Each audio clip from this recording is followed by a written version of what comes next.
ಯಾಕಪ್ಪ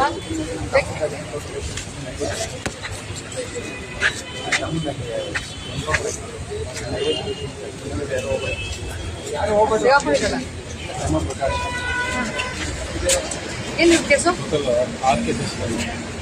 6 ಕೇಸಾ? ಯಾವಾಗ ಆಗಿದೆ ಕೇಸ್? ಯಾಕೆ ಸ್ವಾಮಿ ನೆಮ್ಮದಿಯಾಗಿ ಜೀವನ ಮಾಡಕ್ಕೆ ಇಷ್ಟ ಅಲ್ವಾ? ಇದ್ಯಾವ್ದು ಸೆಕ್ಷನ್ ಬಿಟ್ಟಿದ್ದೀರಾ? ಯಾವ್ದು ಕ್ರಿಮಿನಲ್ ಸೆಕ್ಷನ್ ಬಿಟ್ಟಿದ್ದೀರಾ ಹೇಳಿ? ನಾಚಿಕೆ ಆಗಲ್ಲ ನಿಮ್ಗೆ? ಯಾಕೆ ಬೇಕಿದ್ದೀರಲ್ಲ?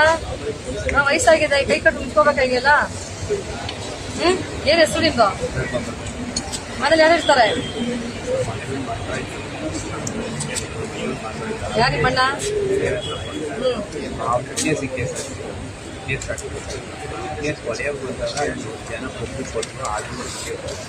ಟೀನಾ 2 ಯಾಕಾಯ್ತು? ಅದಕ್ಕೆ EML ಕೇಸ್ ಮಾಡ್ಕೊಂಡು ಎಲ್ಲ ಬಂದು ಮಕ್ಳೇನ್ ಮಾಡ್ತಾವ ನಿಮ್ದು?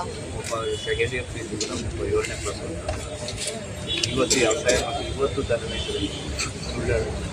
ಇವತ್ತು ಯಾಕೆ ಏನ್ ಕಂತ್ರಿ ಇದೆಲ್ಲ? ಇಲ್ಲ ಮೇಡಮ್ ಯಾವ ಕೇಸ್ ನೆಮ್ಮದಿಯಾಗಿದ್ದೀರಾ? ಹೋಗ್ಲಿ ಮೇಡಮ್ ದನ ಮೇಯ್ತಿದ್ದೀನಿ ಲಾಸ್ಟ್ ಟೈಲ್ ಆಗೋದಿತ್ತಪ್ಪ. ಇಲ್ಲ ಹೋಗ್ತೀವಿ.